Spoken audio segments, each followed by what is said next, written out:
Hey guys, I'm Urizi. This story is all about what if Naruto was assigned to Team 8.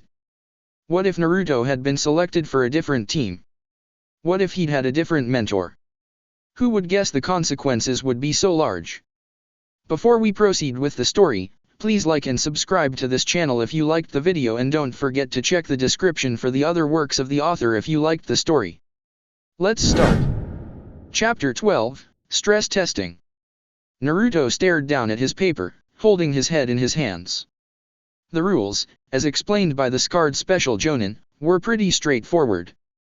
The teams were split up into randomly assigned seats before the test papers were passed out. Everyone started with 10 points, but wrong answers cost a point for each question. Getting caught cheating cost you 2 points every time you were caught. Run out of points and get removed from the exam. Simple, right? Oh, and if you get a 0, your teammates fail as well. Just answer the questions and don't cheat, right? Except for the fact that Uzumaki Naruto was abysmally bad with written tests. They were the bane of his existence at the Konoha Ninja Academy. Practical exercises were different. He failed a lot of those too, but at least there was a chance. Sometimes he could figure out a way to succeed, or work around the rules. Like with the Kunao throwing examination, Iruka hadn't specifically forbidden him to use an explosive tag, and the bullseye was certainly destroyed, even if he'd struck the target 3 inches to the left of center. But a written test, there was only one way to answer them correctly. No way to distract the examiner and move the starting line. And only one correct way to actually do the problem. No room for creativity at all. A drop of sweat rolled down Naruto's forehead and traced a path down his nose. He rubbed at it irritably. At least the first question wasn't multiple choice. The parabola, B, represents a shuriken's path after being thrown by an enemy ninja from a height of 7 meters. Calculate the strength of the enemy ninja that can be observed from the trajectory followed by the shuriken and figure out the maximum throwing distance on flat ground. Explain your reasoning. Oh crap, he thought with horror, it's even worse, they want me to do math. Hinata leaned forward with her eyes closed, appearing to be lost in thought to an outside observer. This motion also caused her short hair to hang slightly forward along the sides of her face, as her hands moved under the desk. She oh so carefully twisted her concealed fingers into the seals that would activate her family blood limit, whispering Byakugan in a ghost of a whisper. Her chakra flow was so slow, and so controlled, that the students on either side of her didn't even look up. The bulging veins on her temples were now concealed by her hair, so she gave no outward sign as her closed eyes scanned the papers of nearby candidates. If she was going to cheat, as this test seemed to require, she was determined not to get caught. Finding one who seemed to have filled out most of his test, she began memorizing his answers. Everything was going according to plan. She'd hoped when they began assigning seats that she'd be able to sit near Naruto-kun, but of course the random assignments would be altered to separate teammates. Much as she wished she could help her friends, she was confident that they would find some way to succeed. Shino nodded slightly as his spy returned. A specially bred subspecies of Kikai, it had extremely well-developed compound eyes to assist with reconnaissance missions. Unfortunately, its brain wasn't quite as well-developed. Though he could communicate with it easily by using one of his attuned queens, its conversational skills were as underdeveloped as those of his teammate when contemplating hot ramen. In addition, the flying insect's memory was only sufficient to memorize a single answer at a time. Though tedious to use, it was effective nonetheless. He only hoped that his teammates were also finding ways to succeed. A single 0 would bar the entire team from progressing. Naruto sweated as he looked over the other test questions. None of them looked particularly easy. Most of them he felt he could eventually puzzle out given unlimited time or access to the right books, but he had neither at the moment. Why is this test so freaking hard? He asked himself, grinding his teeth in frustration. I don't think anyone in my class, except maybe Sakura, could answer all of these in time. Why did they even let us take this test? We're not going to get any experience if we fail in the first hour. That gave him pause, and Naruto's face went blank as he pondered this. Kurenai-sensei wouldn't put them into this situation if it was impossible, so there had to be a way around it. He went over the rules again, how the points were awarded and how points were deducted if you were caught cheating. Funny how lenient that was. Iruka-sensei would kick you out of the classroom if he caught you cheating on one of his tests. Naruto's eyes narrowed. Why is this test so hard, but easier on that one aspect? It's almost like they want to encourage. I'm an idiot. This is a shinobi rank exam. They want to see how sneaky we can be. Right at that moment, one of the proctors called out a number, making Naruto jump in his seat. Number 52, you fail, he said in a bored tone. 17 and 43, you can follow your teammate out into the hall. Naruto glanced over at the Chunin as the angry genin filed out of the room. The predatory gleam in the older shinobi's eyes held a hint of triumph, but no anger or outrage. His suspicions were correct. The Chunin proctors were his real opponents. As more teams were eliminated, Naruto began to sweat harder. He needed to find the answers, but he kept his eyes on his own paper. Those proctors were not messing around. It wasn't until one of the shinobi wearing a Suna marker and lots of face paint asked to be excused that he got some inspiration. Less than a minute later, Naruto had the rough outlines of a plan worked out.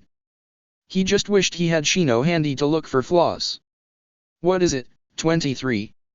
The young-looking proctor on his row said when Naruto raised his hand.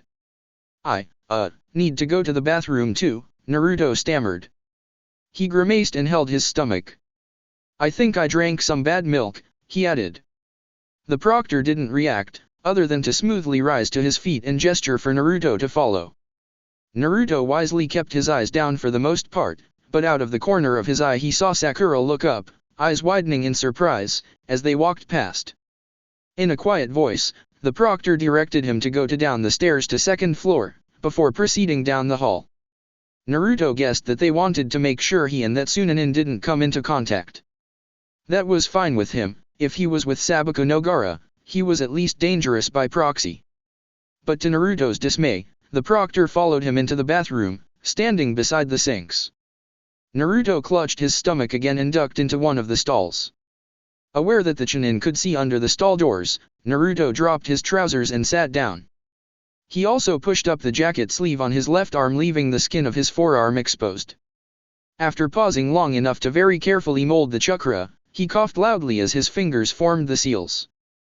There was a loud pop, immediately supplemented by Naruto placing his mouth on his forearm and blowing hard. The noise was deafening in the enclosed space as mist billowed out under the stall door. In a flash, Naruto fixed his sleeve and pulled his pants up. He flushed and opened the stall door and stepped out toward the sinks, in time to see the Chunin edging back from the smoke. Gomen, Naruto said as he quickly washed his hands, definitely some bad milk, but I'm lucky it was just gas. Wouldn't want to do that in the middle of the exam though. The Chunin didn't say a word, but his steps as he led Naruto back to the examination room were a bit quicker than before, as if he was reluctant to let Naruto get too close. No sooner did the sound of their footsteps fade within the bathroom than the other stall doors flew open and the three Narutos crouched on top of the toilets jumped out. Their faces screwed up in concentration as they made the seals with their hands, and suddenly they were replaced by Umino Iruka, Might Guy, and Yuhi Kurenai. The two Fojonin and the Fochunin left the bathroom quickly, moving with purpose. But not before washing their hands, of course. It was fortunate that no one was on hand to wonder what the Genjutsu mistress was doing in the male restroom. Moving quickly across the rooftops of Konoha, the three clones descended on the library. They only had a handful of minutes to get the information Naruto needed and get it back to him. Luckily, each only needed to look up information for 3 or 4 questions, and Naruto had already given some thought on where to find the information. So while the Kurenai clone was opening up a book on ciphers, looking for a match to the one seen on the exam, the Iruka clone had a physics book open and was scratching down equations for the Kunao problem, and the Guy clone was looking up the names of the founding Kage for each village. Working independently, the Kage Bunshin found the answers, or most of the answers, within their allotted time and met up at the entrance to the library. But as they made their way back to the building where the examination was being held, the final obstacle confronted them, one the original Naruto didn't have enough information about to work out ahead of time. Their information was useless if they couldn't get it to Naruto before the test was over. With all the foreign shinobi, the building was heavily guarded, and getting out without speaking to someone was a lot easier than getting back in. The closest they could get without a risky encounter was a rooftop that had a view of the side windows to the examination room. Using a well-polished forehead protector as a mirror, they tried to reflect the midday sun at an angle to catch Naruto's eye. Using a signal code to transmit their information would be time-consuming, but it was better than nothing at all. The only problem was the original Naruto's determination to not get caught cheating. He never looked up enough for the light to catch his eye. Unfortunately, their efforts did not go completely unnoticed. "I can't believe you three," an annoyed-sounding voice spoke up behind them. In spite of themselves, the three clones jumped guiltily and spun around. A Konoha shinobi with a cloth over his head and a senbon needle in the corner of his mouth was glaring at them. "I thought it was a little odd to hear about such young teams in the exam, but I never thought I'd find some of you cheating for your students. The Hokage is going to be very disappointed." The Kurenai clone, realizing the man's assumption, spoke up without thinking. "No, don't," he pleaded, before he realized that he wasn't acting anything at all like his cool and rational sensei. The thought of getting Kurenai-sensei in trouble with the Hokage had evidently short-circuited his common sense. The other shinobi picked up on this as well. "Okay, who the hell are you?"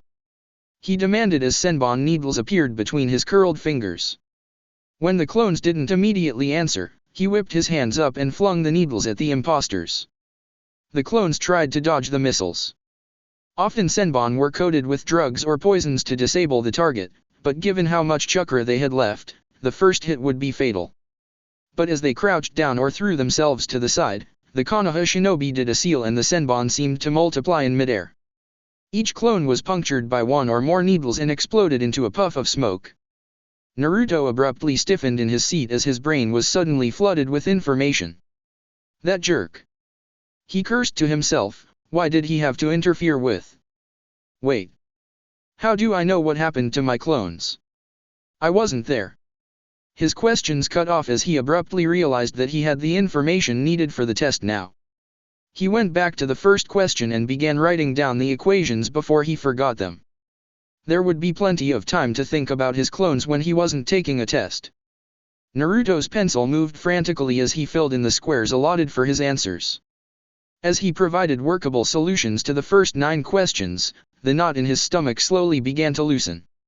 It was by no means perfect, but at least he'd been able to show his work on all of them, a better showing than he'd ever made at the Konoha Ninja Academy. Of course, all his nervous tension quickly returned when Ibiki's voice jarred him out of his reverie, almost making him drop his pencil. "Okay," the scary-looking man barked, "I will now give the 10th problem." Naruto couldn't help but glance at the clock. Indeed, 45 minutes had passed since the beginning of the test.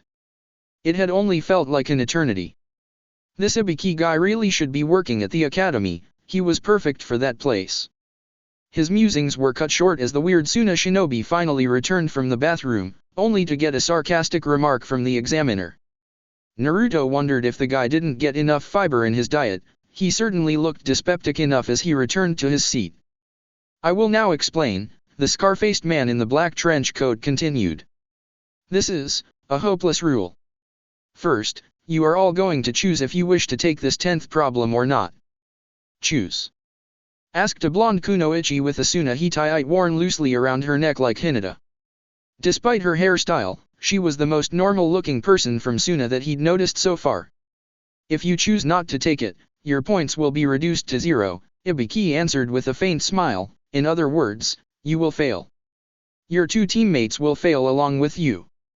That statement, of course, sparked off a low rumble of muttered comments and denials from the remaining candidates. Naruto's eyes narrowed. This couldn't be that easy.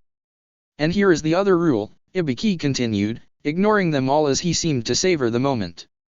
"If you choose to take it and you get it wrong, you will lose the privilege of taking the Chunin exam forever." Unsurprisingly, Inuzuka Kiba was the first to break the shocked silence. "What kind of dumb rule is that?" he demanded. "There are people here who have taken the Chunin exam in the past." Of course, the boy's indignant fury was not enhanced by the small white dog on his head punctuating his statement with 2 high-pitched barks. Ibiki just laughed at that, a sound that seemed to send chills down Naruto's back to gather in the pit of his stomach. "You were unlucky," he said. "This year, I am the rule." That is why I give you the option of quitting. Those who are not confident can choose not to take it, and take the exam next year, or the year after that. He chuckled again, and Naruto felt his jaw clench. Let us begin, Ibiki said. Those who will not be taking the 10th question, raise your hands. After we confirm your numbers, we will have you leave. After a long moment, the first hand went up from a seat near Naruto. An older-looking Konoha genin with a goatee and a pinched-looking face stood up. I quit. He said, looking like he was in pain, I won't take it. The man apologized to his teammates as their numbers were called out as well, but the one Naruto could see didn't seem to mind very much. As he turned to watch them file out, he saw Hinata. She seemed to have shrunk down in her seat and her face had gone very pale. He tried to give her an encouraging smile, but her eyes seemed frantic with worry. That puzzled Naruto as he turned back around. Hinata didn't seem to be that concerned with her rank, so much as becoming stronger so her father would appreciate her, the bastard, so why, then it hit him. His dream was to become Hokage, not hers. She was worried about him. Naruto frowned as he pondered this. That first surrender seemed to open the floodgates as others raised their hands. After their numbers were called, each team filed silently out of the room. Some looked relieved, some looked angry, but to Naruto, the worst were the ones who filed out silently, their faces impassive masks. He wondered if those would remain shinobi much longer. He doubted those teams would remain intact for the next Chunin exam. How bad would it be, to fail the examination because one of your teammates lost their nerve? Or chose to make the team fail so they didn't personally risk being barred forever from Chunin? Naruto's eyes narrowed as they focused on the chief examiner. He was playing with them, in some sick way. The man had a slight smile at the corner of his mouth. Seeing that, and remembering Hinata's obvious distress made something inside of him snap. In a sick way, it was gratifying to have someone more concerned about his ambitions than their own, but she deserved a lot better than to be tormented for it. He couldn't talk to her, and hand signals were not practical for this, so he'd have to do it indirectly. Naruto vaulted onto his desk, taking care not to step on his test paper. He pointed accusingly at Ibiki and yelled, "This is a load of crap." The examining room went dead silent. Hinata's hand was twitching, about to be raised, when Naruto-kun's voice rang out. She'd been engaged in a fierce internal debate in the short time since the terms of the 10th question had been explained. She didn't want to see the end of Naruto's ambitions occur in this stuffy classroom. It would crush him if he was forever limited to genin, and she didn't ever want to see such a thing happen. For a moment she wondered if this whole examination had been constructed as a trap to trick Naruto into destroying his dreams. Once, she would never have thought people could be so cruel, but the more time she spent with Naruto, the more she saw how he was treated. There were adults in Konoha who wouldn't hesitate to do something so cruel in an effort to avenge themselves on what they saw as the Kyuubi no Kitsuna. She wasn't sure if Naruto saw the trap laid before him or not. Would it be up to her to save him from himself? She darted a quick glance at Shino, but he seemed unperturbed by the situation. Not that he ever really showed any emotion when he was caught off guard. Her hand had been trembling from nervous tension when Naruto's shouted accusation made her go rigid in her seat. Number 23, what is your problem? The examiner asked in a bored tone. Even if they gave you the authority to make such a rule, Naruto growled, do you think another village's Kage will cooperate and not allow their own genin to ever test again? You seem awfully sure of that, Ibiki said. Are you willing to bet your future on that? This is a choice that will impact the rest of your life. Naruto put his fists on his hips and straightened up even more. Hinata's breath caught in her throat. I bet my life every time I go on a mission and I never give up, it's my way of the ninja. And even if they did let you bar me forever, I'll still get stronger and I'll just be the first genin to become Hokage, and then I'll fire your ass for making up stupid rules. With that, Hinata relaxed a little, because it was true. Naruto would not let them stop him from realizing his ambitions. She was wrong to have doubted him, even for a second. She was wondering if she should get up on her desk as well, to show her support when the examiner spoke at last. We'll see if your gamble pays off, 23. Now get off that desk before I disqualify you immediately for insubordination. Naruto hopped back into his chair, but Hinata could still faintly feel the waves of killer intent coming from her teammate. "For the rest of you, this is your last chance to leave before your fate is sealed," the scar-faced examiner announced in a deep voice that made Hinata's insides twist. She concentrated on the spike of anger that came from her friend. She would see it through with him, or not at all. As teammate, friend, or even the Chunin guarding the door to his office, where he lead, she would follow, watching his back. Ibiki-san waited, looking around the room. But Hinata didn't think anyone else would leave after Naruto's words. And she was right. For the first exam, everyone here passes. Naruto stared at the examiner, wondering if he'd heard him correctly. Sakura, surprisingly, was the first to ask the question they were all thinking. "Wait, what's the meaning of that? We pass already? What about the 10th question?" That led to one of the scariest things Naruto had ever seen, even worse than Guy and Lee singing karaoke of "I Got You, Babe" at Lee's celebration. Marino Ibiki was laughing. Not a sarcastic chuckle, either. A full-blown, mouth hanging open, belly laugh. There was no such thing to begin with, he explained with a wide smile that made Naruto want to reach for a kunai, or you can call the choice you made the real 10th question. So what were those previous 9 problems? The Sunakunoichi asked in an annoyed tone. It was all a waste. No, it wasn't, Ibiki disagreed. Those problems accomplished their purpose, testing each individual's information-gathering skills. As Ibiki explained how testing as a group just added to the tension, since people didn't want to let their teams down, it just reinforced Naruto's opinion that the man was a natural sadist, and that his guesses about the test had been correct. At least that was somewhat gratifying. It wasn't until the examiner removed the cloth covering the top of his head that Naruto was distracted from his musings. He had a similar cloth for concealing his bright hair color, but Ibiki's was for a far different purpose. Information can have greater value than life at times, and in missions or on battlefields, he said as everyone stared at the gouges and massive keloid scars that covered the top of his head, leaving no hair at all on the ruined scalp. Information is paid for with the lives of people. If you are detected acquiring information, the enemy can then account for that, making it far less useful.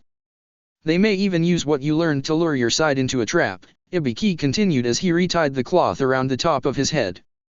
That can lead to a disaster for your team and your village. So we eliminated those that were not able to gather information without being caught. But then what about that last question? The Sunakunoichi asked, although this time in a much more subdued voice. That question was the main point of this exam, Ibiki answered, spreading his arms dramatically. You were presented with a do-or-die situation, being given the choice to go for the question or not. Look at it this way. You are a Chunin, and your mission is to capture a secret document, but the opposition, their numbers, and their capabilities are unknown. There may be traps set up in advance by the enemy. Now, will you accept this mission or not? Just because your life and the lives of your teammates may be in danger, are you able to avoid dangerous missions? The answer is no. Naruto frowned, trying to reconcile this with what Kurenai-sensei had been telling him. She'd been awfully cautious about all the situations teammates seemed to get into. But she hadn't turned down the border patrol mission, had she? And Kurenai-sensei had agreed that Hinata was right to lead them against the kidnappers. Maybe it was less avoiding dangerous missions than it was planning ahead and working to minimize those dangers? There are missions that carry heavy risks, Ibiki continued, but cannot be avoided. This is what we look for in a Chunin, or squad leader. Those who cannot bet their lives in a critical situation, those who give up when given the chance because there is a next year, and let their minds be swayed over an uncertain future. They are fools with no determination who have no right to become a Chunin. You are here because you gave the right answer for the 10th question, and you can deal with the difficulties you will face. Naruto blinked and swallowed. The first portion of the Chunin examination ends now, Ibiki announced. I wish you luck, he concluded in a voice that sounded strangely sincere to Naruto. Of course, this touching scene was utterly disrupted when a dark object exploded through the side windows in a hail of glass that narrowly missed the head examiner. 2 kunai were thrown into the ceiling supporting the corners of the unfolding bundle of dark cloth. When the cloth finished unfolding behind the figure straightening up from her landing, it announced, Second Examiner, Mitarashi Anko is here, in kanji characters 2 feet tall. To say the woman was dressed oddly, even by Konoha shinobi standards, was to make a massive understatement. She wore a skin-tight metal mesh bodysuit that ended well above her knees, along with shin guards over her sandals, a very short mini-skirt, and a tan, knee-length trench coat. "Everyone, there's no time to be happy," she announced. "I am the second examiner, Mitarashi Anko." As if they couldn't read. "Let's go to the next exam," she roared, raising her fist into the air. "Follow me." The silence as all the genin stared at her was deafening. "I don't think they get you," Ibiki said quietly as he stepped out from behind the hanging cloth. She didn't answer, but just frowned at the remaining candidates. "Ibiki," she said out of the corner of her mouth, "why did you let so many pass? The first exam must have been too soft." She concluded with a glare. "It looks like there are a lot of good students this time," Ibiki said diplomatically, and Naruto had the impression that they'd known each other before the exams. "Oh well," she said. "I'm going to have to make more than half the teams fail in the next exam. I'm getting excited." Naruto swallowed. If anything, she was even weirder than Ibiki. "I will explain the details tomorrow," Anko announced. "We will go somewhere else, so ask your Jounin sensei about the rally point in time. That is all." Dismissed. Several of the Konoha Jounin sensei were occupying an unused lounge at the Hokage's tower. The space was normally a backup ready room used when a full umbu muster was called, something that almost never happened. But the seats were comfortable, there was an ashtray for Asuma, and talking amongst themselves gave the Jounin something to do while their students were tested. The fact that the Hokage always reserved the room for them, and that it was far away from the examination building, was surely just a coincidence. Despite her intentions, Kurenai found herself on edge as she sat there, brooding about how her team would do, especially under a sadistic genius like Marino Ibiki. She'd come to know Ibiki from her debriefing after the disaster that claimed the lives of her sensei and teammates. It was only later that she realized the significance of having a man of his talents in charge, but by that point she could view the circumstances dispassionately enough to understand. When all but one member of a team was wiped out, it was natural that there should be some suspicions. Had she betrayed them? Was she a disguised infiltrator? Had she struck a deal with the attackers to spare her life?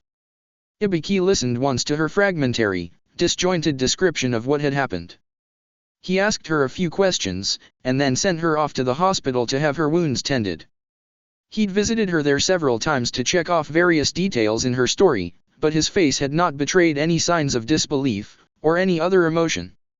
It wasn't until over a month later, when she'd had time to think about what had happened and gone looking for him, that she discovered he was the head of the Umbu torture and interrogation unit. The realization that she'd been under suspicion when she returned was daunting, but it didn't stop her from telling him of her own thoughts. He'd stared at her for a long moment after she finished. His eyes flickered toward the seals painted on the walls and she realized that, with his door closed, his office was one of the few places in Konoha that guaranteed absolute privacy. That's when he agreed with her that the circumstances of the attack did not add up.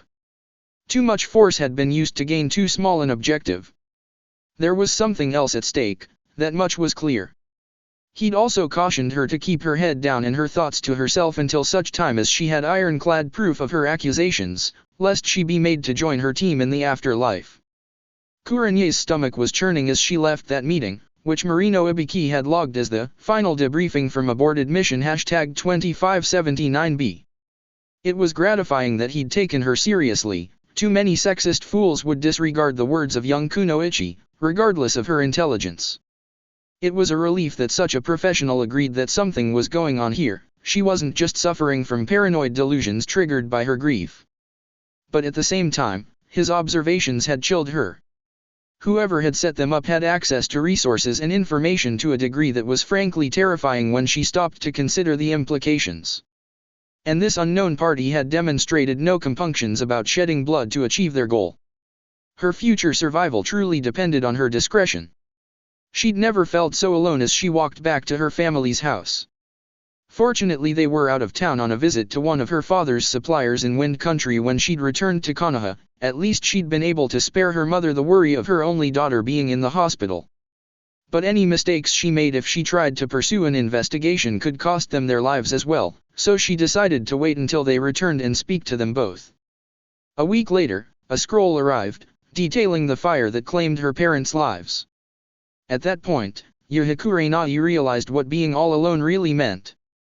Kurenai shook her head, as if to clear it of unwanted memories, and glanced up at the clock. The test should be over by now. She glanced at the others sitting there. Kakashi was reading one of his little orange books, Guy was doing one-armed push-ups on the floor, and Asuma was smoking and trying to talk Guy into joining him in some elaborate betting pool regarding the exam results. The door to the temporary waiting room opened and everyone looked up. However, instead of Ibiki with the test results, they saw two of the younger special Jonin, Gekko Hayate, and Shiranui Genma. The latter stopped after entering the room and just started laughing for some strange reason. "What's so funny?" Asuma asked in a faintly belligerent tone. Hayate just shook his head and elbowed Genma. "Sorry, but we have to ask. Have any of you left the lounge since the exam started?" All four Jonin shook their heads. Hayate let out a sigh. "That's what I thought," he said. By this time Genma had mastered his amusement and cocked his head, peering at them. It seemed to Kurenai that his attention was focused on her and Guy. "At least the henge were good likenesses," he said after a moment. "Excuse me?" Kurenai asked, narrowing her eyes. Genma looked over at Hayate, who sighed and nodded. "I was assigned to patrolling near the examination building this afternoon," Genma explained. "I caught 3 people on a rooftop trying to signal someone in the examination room. They appeared to be you and Guy-san, along with Umino Irika, one of the Chunin who teach at the academy, but when I confronted them they didn't act quite right." Genma shook his head at that point. "I hit them with some poisoned senbon, but they just exploded. I'm pretty sure now that they were shadow clones. I stopped them, but we're still wondering who did it." Kurenai shook her head. She knew of only one clone user that would pick her, Guy, and Irika as models. But what the hell was he thinking? Kakashi looked up from his book. "Since the first exam is over now, did Ibiki-san use the prisoner's dilemma, the impossible task, or something even more devious and twisted on our students?" Hayate looked puzzled at the question, but he answered the copy ninja nonetheless. "I believe he went with the second option, with 2 of his confederates seated into the examines to copy from." At that point, Kakashi's face twisted under his ever-present mask. It wasn't until Kurenai noted the tilt in his visible eye that she realized he was smiling. "You've been had, Genma-san." "What do you mean?" Kurenai asked sharply. "Do any of you regularly use Kage Bunshin no Jutsu?" Kakashi asked. Everyone shook their heads. Kakashi shrugged. "It's not surprising, it takes a lot of chakra to summon a clone that will disappear the first time it's hit. More than a few will tap my reserves, so it's only useful in certain situations. One of the reasons it's such a chakra drain is because you are molding enough chakra for it to have a physical presence, without a sustaining material to give it mass, like with Mizu Bunshin. Another reason is because the user is creating a faint impression of his consciousness on the Bunshin, allowing it to think somewhat independently." Kurenai remembered working with Shino on the roof repairs, and carrying on a conversation with one of Naruto's clones, thinking it was the original. "Does the degree of independent thought depend on the amount of chakra used to create the clone?" she asked curiously. It was odd, once you got Kakashi talking about the technical details of an advanced jutsu, how his goofball persona seemed to just fall away for a time. To a degree, Kakashi agreed with a nod. One side effect of the impression process is this: when a clone is dispelled, the knowledge and memories gained by this secondary consciousness will revert to the original. "So what you're saying," Asuma interrupted, crushing out his cigarette, "is the jutsu user will know everything the clone knows." "That's right," Kakashi said. "I remember the night we agreed on the team assignments, Irika said something about Uzumaki Naruto mastering Kage Bunshin no Jutsu." Kurenai frowned. "Yes, and those were probably his clones. But from the way you described Ibiki's strategy, I believe you called it the impossible task, and his use of confederates, the students were supposed to cheat to pass." Kakashi shrugged, but Hayate nodded slightly. "It sounds like Naruto had enough time that night to learn a Jounin-level technique," Kakashi said with an obvious smirk under his mask, but not enough time to read all the fine print. Otherwise his clones wouldn't have been trying so hard to signal him, they could have just dispersed themselves to give him whatever information they had collected. Wait! Genma shouted, the ever-present senbon falling out of the corner of his mouth. That means when you disrupted his clones, you helped them achieve their mission, Kakashi said lightly. I'm sure Kurenai-sama appreciates you helping her genin, maybe you should ask her out on a date. Kurenai glared at the infamous copy ninja. Do you really think you have enough traps guarding your literature collection, Kakashi? Kakashi paled for a moment, but then nodded. If I hired my team for a C-rank mission to burn them all, it would be money well spent, she replied. Do you really want to bet all your little orange books against the deviousness of the most notorious prankster to ever graduate from the academy? I must warn you, he's been saving up, he even fooled me once with a genjutsu. Kakashi visibly swallowed and slowly shook his head. Asuma grunted. You fight dirty, he said approvingly. Kurenai just smiled at him. At this point Genma was banging his head against the wall, while Hayate tried to console him. Guy finished his push UPS, but seemed to still have a lot of nervous energy. He jumped to his feet and began lecturing Kakashi about how he should never try to be cool and hip toward Kurenai-san, a sensei who so obviously understood the power of youth, not noticing that Kakashi had his nose again buried in the book cradled protectively in his hands. All the noise was starting to give Kurenai a headache, so she got up and began walking toward the door. As she reached out to open it, it moved aside on its own. Ibiki stood in the doorway, his face impassive but his dark eyes glittering as she stepped back to allow him entrance. Is that Uzumaki brat one of yours? He asked without greeting. Kurenai merely raised an eyebrow. His words betrayed more emotion than he usually allowed to show. Yes. Yes, he is. What of it? That's what I thought, he said as he handed her the test results. Got your fingerprints all over him, so to speak. Got one of the highest scores without being observed cheating at all. My assistants are still trying to figure out how he did it. He had some unwitting assistants, Kurenai replied absently as her eyes flitted down the scoring summary. She smiled slightly. All of her genin had done well, exceptionally well in fact.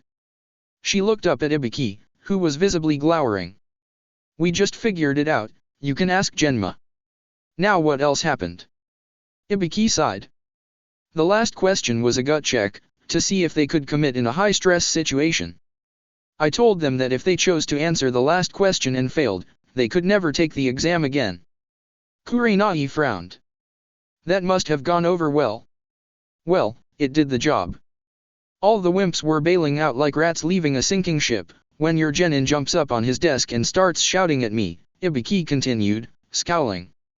He tells me I don't have the authority to declare such a rule, and if I did, he'd be the first genin to become Hokage and then he'd fire me.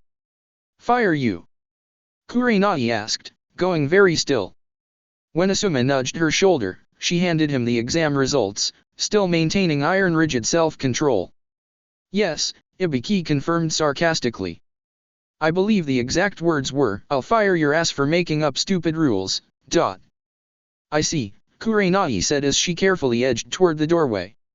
I'll have a word with him immediately regarding his language, she promised as she slipped out into the hallway. If anyone in the room heard the sound of muffled feminine laughter receding down the hallway, they chose not to say anything about it. To his credit, Naruto actually blushed at more takes that evening when Kurenai questioned him regarding his words toward Marino Ibiki. It was clear he'd been overwrought when he'd confronted the special jonin, so she eventually let it pass. Overall, she was in far too good a mood to let anything minor spoil it. All three of her genin had tested out near the top of the group, even when counting only those who had passed. Though she would never say so aloud, Hinata and Shino doing well was only to be expected, but Uzumaki Naruto had never seemed to be much for scholastic excellence, or even subtlety. She hoped that Iruka took the opportunity to rub his colleagues' noses in that fact when the scores were released to the academy. Naruto's use of Kagebunshin had been inspired, even if it did indicate that he wasn't fully aware of how they worked. Not that she refrained from bringing that up when it was his turn to describe his tactics.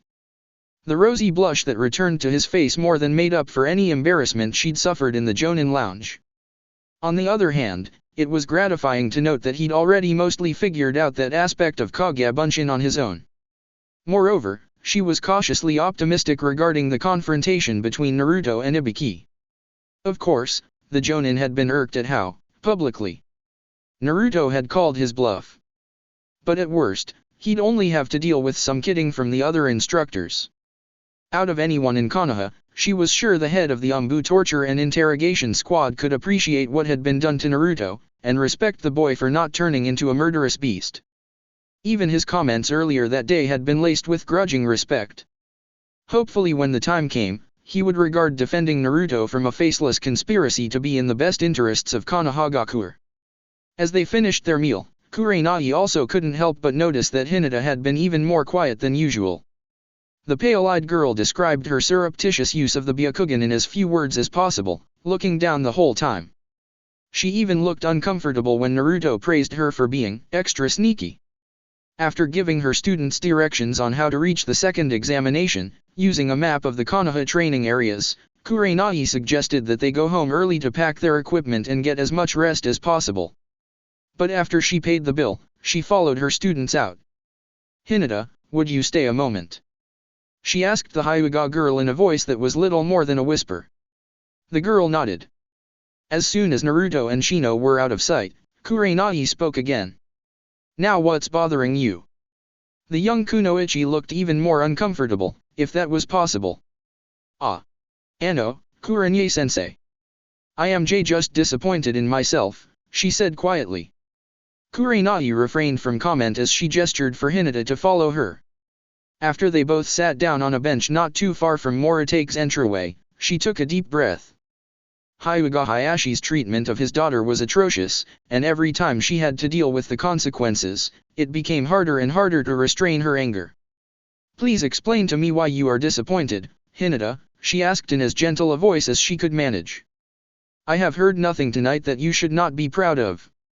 "I'm sorry, sensei," Hinata said in a miserable tone, "it was wrong of me to conceal my failures. But I didn't want the others to know." Her voice trailed off. "To know how close I came to making us all fail," she added rapidly, the words practically tripping over each other. Kurenai frowned, trying to make sense of the girl's words. During the 10th question, she choked out. "I almost raised my hand. I couldn't bear the thought of Naruto being limited to genin for the rest of his life. I know he isn't stupid, but I thought maybe they'd introduced that rule because he was taking the test this year. So many people are cruel to him. I couldn't bear the thought of, but I should have believed in him." Hinata's shoulders hitched as her words became fragmentary. There were few people on the street in the early evening to witness the Hyuga heir having a public breakdown, but nonetheless Kurenai quickly cast a simple genjutsu to conceal their identities. The last thing she wanted was word of this to reach the girl's father. Then she stiffly leaned over and wrapped her arm around her student's thin shoulders. Hinata went utterly still for a moment, and Kurenai worried that she'd misread the girl's psychological state. She was about to lift her arm when Hinata turned and wrapped her arms around Kurenai with surprising strength. The girl was shaking like a leaf, but Might Guy's weight training program had very noticeable results. Kurenai swallowed the lump that tried to form in her throat. She'd long ago discarded any plans of settling down and raising a family, but moments like this made her question that decision. For other reasons, Hinata's reaction made her scowl. She wondered how long had it been since anyone had comforted her in such a manner. Since her mother passed away? When Hinata's trembling began to ebb and her breathing returned to normal, Kurenai finally spoke up.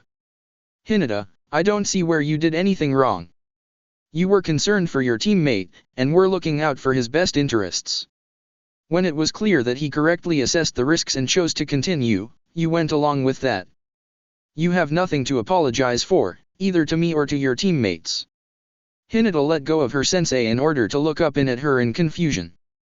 Kurenai ignored the odd pang she felt as she let go as well. "But I would have made us fail," Hinata protested in a small voice. "But you didn't," Kurenai reminded her. Hinata slowly shook her head. "Only because Naruto couldn't stop me," she protested. It was foolish of me to think people would go to all this trouble to make Naruto fail, she continued. Kurenai froze in place for a moment as she weighed the risks. It was only an instant, so she was mildly surprised when Hinata looked up at her. Sensei? The genin asked in a worried voice. Hinata, Kurenai said, choosing her words carefully. There is something you should know, but you are under no circumstances to discuss this with anyone besides myself. Do I make myself clear? Hinata nodded, eyes even wider than normal. Kurenai glanced around. No one was nearby, but she quickly performed another genjutsu that would mask their words from any curious ears. Your suspicions are not completely unfounded, she told her student after a moment. Between Shino, Iruka-sensei, and myself, we have uncovered signs that some people are acting in ways to hurt Naruto and prevent him from being accepted in the village. I don't think they would be able to change the Chunin examination rules to accomplish this, but I am cautious about everything where Naruto is concerned. Hinata's next words caught Kurenai completely off balance.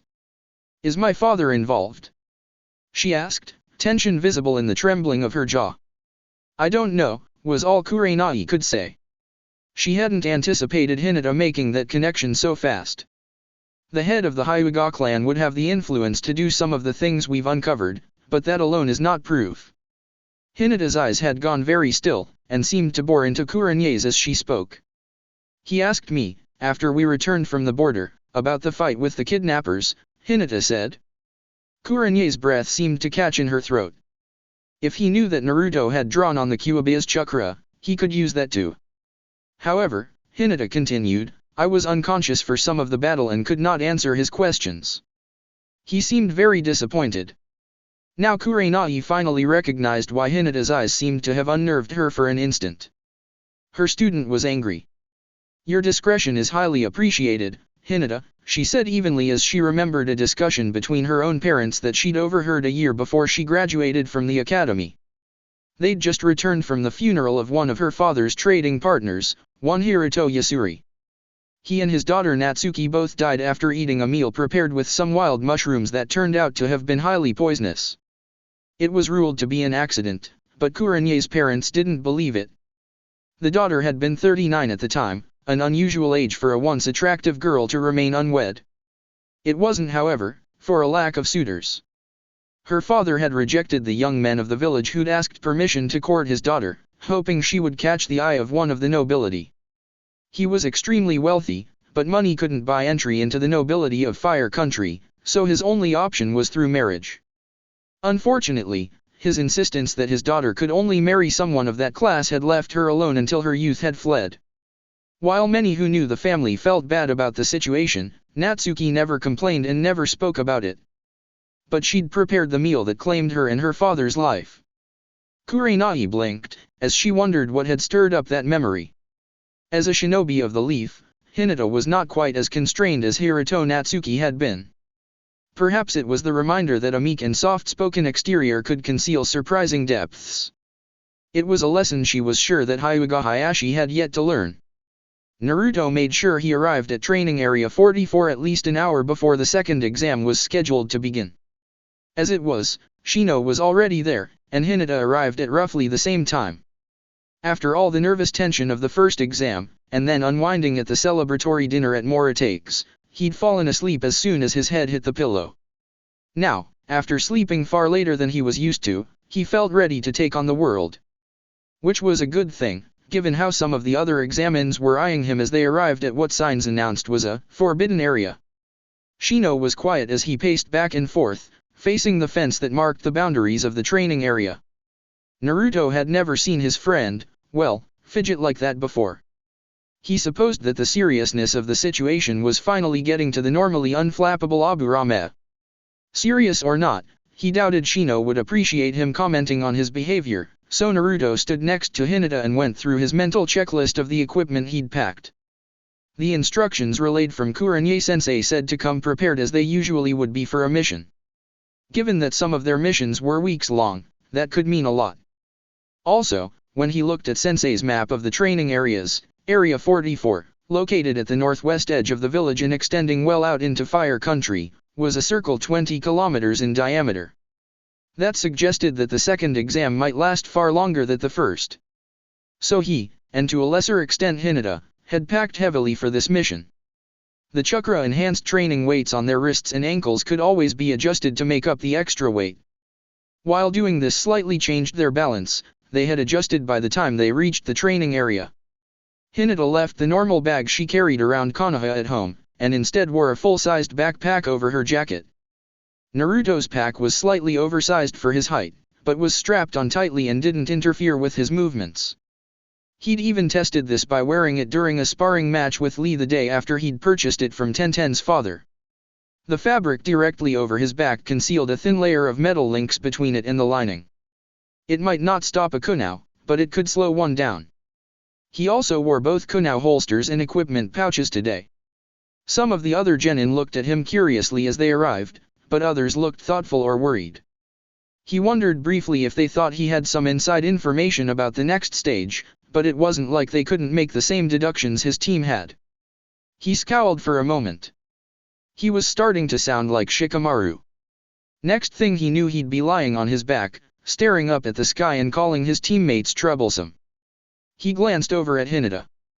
Truth be told, if he'd been stuck with Ino, it would have been troublesome. There was no doubt in his mind regarding which kunoichi he'd rather have backing him up. His mind wandered back to his former crush on Sakura, and he was surprised that his lingering anger and disappointment were gone. Perhaps talking with Lee had helped himself as well. "Hey Hinata," he asked quietly. Hinata jumped a little, but quickly turned toward him. "Do you think we might have forgotten anything?" he asked. Hinata shook her head. "I went over my list 3 times last night before I went to bed. I checked it again this morning." Naruto nodded. "I checked too, but I think I might have forgotten something." Hinata shook her head again. "I don't think you'd dash." He smiled at her. "When I get excited, I sometimes forget the little things." "You're more, what did Kurenai-sensei call it? Detail-oriented." Hinata blushed and looked down. "I'm sorry," she said. "I just get worried about forgetting something, so I tend to go over things compulsively." Naruto frowned at her. "I think it's a good thing that you do. We'd probably screw up a lot more if you weren't looking out for us." "Shino-kun is very careful with," she objected, her cheeks coloring slightly. "Okay," Naruto capitulated with a grin. "I would probably screw up a lot more if you weren't looking out for me." This time an unmistakable blush spread over her face, giving Naruto an odd sense of satisfaction. He'd been giving this a lot of thought. Kurenai-sensei wouldn't say exactly what was going on with Hinata, but she'd hinted a lot. Remembering how he'd felt when Kurenai complimented him on something, acknowledging that he'd done something praiseworthy, he'd started to understand why Hinata seemed so flustered and embarrassed when he tried to compliment her. The problem was, he could understand why he was so unused to praise. But what reasons could there be for Hyuga Hinata, heir and member of main family of one of the most prestigious clans in Konoha? That wasn't something he'd figured out yet, and sometimes he wondered if he really wanted to know. But in the meantime, he could build these elaborate traps out of words, maneuvering Hinata-chan into accepting his words at face value. It was odd, of course, how she seemed to want to believe him, but still couldn't, of course. That just added to the challenge, didn't it? And Uzumaki Naruto lived for challenges. "Hinata," he said suddenly. "Could you use your eyes to check me out?" His teammate froze, her face turning even redder. "Na Naruto?" she choked out after a moment. "I mean, with your Byakugan, you can see inside my backpack and see if I forgot anything," he explained. "I don't want to open it up and dump it out here in front of everyone," he continued. "I don't want anyone to see all the stuff I have packed." "Oh," Hinata said after a moment, as her face began to return to normal. "That makes sense, I suppose." Her fingers quickly formed the seal for her bloodline ability. "Byakugan," she murmured. A hint of red remained on her cheeks as she circled around Naruto. "I can't see anything you missed," she said quickly, as her attention drifted down to his weapon pouches and kunai holsters for a moment. She quickly spun away and her eyes went back to normal. Oddly, her cheeks were flaming again. "You seem to have plenty of shuriken and kunai," she said quietly, facing away from him. Though you only packed one box of ration bars in your backpack. What if this takes more than a week? That's still in there? Naruto asked in surprise. I thought I'd decided to throw it away. I figured I can always eat some tree bark if I get hungry and can't find anything else. It would taste better. Maybe that would remind her of how much better her cooking tasted. Hinata stifled a giggle at his comment. Unfortunately, her self-restraint wasn't perfect, as an extremely unladylike snort escaped from her nose. She froze, mortified, as Naruto burst out laughing. He wasn't trying to be cruel, but Uzumaki Naruto couldn't help it. It wasn't unheard of for someone to make an odd noise when muffling laughter, but to hear it come from his refined teammate was just priceless. The horrified look on her face just made it even funnier. It was a few moments before he could even stand up straight again. Arigato, Hinata-san, he said, bowing deeply before his embarrassed teammate. Naruto? She asked, her curiosity seeming to override her embarrassment for the moment. He gave her his widest smile. Here I am, getting nervous about the exam, and wondering if I forgot something, and then you do something like that to distract me. You rock, Hinata. Hinata's face paled dramatically, then gradually returned to normal, albeit with a slight pinkish cast to it. Naruto felt inordinately pleased. He'd done something right, even if he wasn't sure what it was. Shino finished his nervous pacing before too many of the other examines arrived and stood next to them. Given some of the hateful looks they'd been given the previous day, Naruto preferred that they all stand together when around strangers. That wasn't even taking into account what they knew about Sabaku no Gaara. Of course, this Mitarashi Anko wasn't exactly increasing his sense of security. He didn't even notice her arriving, which was unnerving enough. Her words didn't help either. This is where the second exam will take place, the 44th training area, also known as the Forest of Death, she explained in a casual, yet creepy voice. Some of the candidates murmured at that. You will soon be able to experience why this place is called the Forest of Death, she continued happily. But before we begin the second exam, I'm going to pass these out to everyone. With that, she pulled a thick stack of official-looking forms out of her trench coat. These are consent forms. Those taking the exam must sign these. Why? Several examines asked. From here on, people will die, she replied in a casual tone. Therefore we need people's consent before we continue.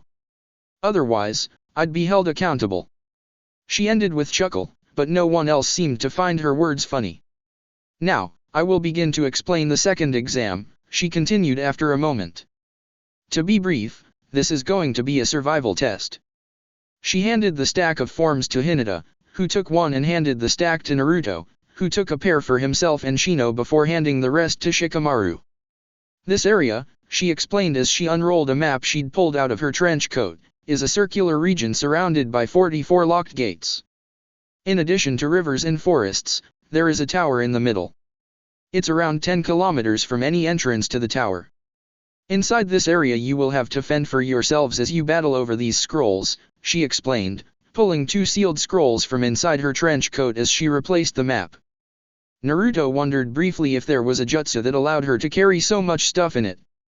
The light-colored scroll displayed the kanji for heaven, while the darker-colored one displayed the symbol for earth. 28 teams passed the first exam, Anko explained. Half of those teams will get the heaven scroll.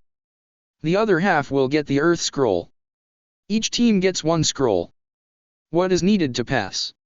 Sasuke asked in a serious tone, making several people look around. Bring the scrolls of heaven and earth to the tower with your teammates, Anko answered. In other words, 14 teams, half the people here, will get their scroll stolen and therefore fail, Sakura said thoughtfully. It also needs to be done within the time limit, Anko added. This second exam has a time limit of 120 hours, or exactly 5 days. 5 days? Ino asked, incredulous. What about food? Chuji asked, horrified. Scrounge it up yourself, Anko said in a dismissive tone, this forest is a treasure box of nature. There should be plenty of food. Naruto had a feeling that Team 10 hadn't taken a look at a map, or realized the implications of the training area size, until now. However, Kabuto added helpfully, there are a lot of man-eating beasts, poison bugs, and poisonous plants. Oh no! Chuji murmured as Ino scolded him. This test seems quite difficult, Lee said with a grin that made his teeth gleam. Neji gave him a dirty look while Tenten sighed. And we're surrounded by enemies, Sasuke added thoughtfully. We won't be able to sleep in peace. People will get hurt in the process of fighting over the scrolls, Anko said, and those who cannot deal with the difficulties will be revealed. So can we forfeit if that happens? Shikamaru asked. As a rule, you are not allowed to give up during the exam, Anko announced. You will spend the full 5 days in the forest. Just as I thought, Shikamaru said with noticeable disgust in his voice. How troublesome. While we're on this topic, Anko continued, ignoring the Nara boy, here are the conditions that will fail you. First, if you do not arrive at the tower with 3 teammates and both scrolls, you fail. Second, if your team loses a member, you automatically fail. Finally, you are not allowed to look inside the scrolls until you reach the tower. What happens if we do? Naruto asked curiously. Then you will get a surprise, Anko promised with a nasty smile. If you become a Chunin you will be handling top-secret documents. It's a test of your reliability. That's it for the explanations. We will exchange 3 signed consent forms for 1 scroll over in that hut. Naruto's eyes looked where she was pointing, and saw it was manned by several Chunin proctors, some of which he recognized from the previous day. After you are assigned a gate entrance, Anko continued, everyone will begin at the same time. She sighed gustily. Here's a last piece of advice, don't die. Naruto's eyes narrowed as he clenched his fists. It took a few minutes for the Chunin proctors to set up a curtain around the hut where the forms were to be turned in. This gave them plenty of time to fill them out, with a little left over for Ino and Sakura to snub each other. Naruto stretched to get some of the tension out of his shoulders, and saw Lee doing some warm UPS. The 2 boys exchanged a nod. While their teams had a 50-50 chance of competing directly against each other, depending on how the scrolls were distributed, they wouldn't forget Gai-sensei's words either. The shinobi of the leaf would stick together if the situation got out of hand and there was a chance of permanent harm. When it was their turn, Team 8 moved silently behind the curtain. When the Chunin held out a heaven scroll, both Hinata and Shino gestured toward Naruto. Naruto shrugged and silently removed his backpack, shoving the scroll all the way to the bottom before closing it and putting it back on. He was touched that his teammates wished to trust him with carrying their team's scroll, and vowed not to let them down. After all of the teams were done, Anko sent each team off with a Chunin to guide them to their assigned gates. It wasn't long until they arrived at gate 16 and waited for the Chunin guide to allow them inside. After consulting his chronometer, he unlocked the padlock and stepped aside. In a flash the 3 of them were through the gate moving into the forest at high speed. The first chakra-assisted leap got them up into the canopy so they stopped leaving tracks on the ground. Hinata was between the 2 boys, and slightly in front, allowing for the best possible coverage with her all-seeing eyes. Shino signaled danger ahead and to the right, so they smoothly veered to the left. At Hinata's signal they came to a sudden halt on a thick bough that easily supported their combined weight. No one is in range of my eyes, Hinata whispered. Good, Naruto grunted. Shino, what was that back there? I saw signs of a large colony of Konoha forest leeches, the Aburame answered. I assumed you wanted to avoid them. He paused. I don't sense any of the other teams near us, he reported. Naruto frowned. How? I arrived early and seeded the grass in the meeting area with female Kikai bugs, Shino explained. I believe that 1 or more members of every team have 1 riding on them now. And as you know, other members of my colonies can dash. Smell them from a mile away, Naruto finished, grinning. Shino, you sneaky bastard. He congratulated his teammate. As a reconnaissance team, it would be foolish not to play to our strengths, Shino said as he readjusted his dark glasses. That's it for part 10. Thank you for watching and see you on the next video.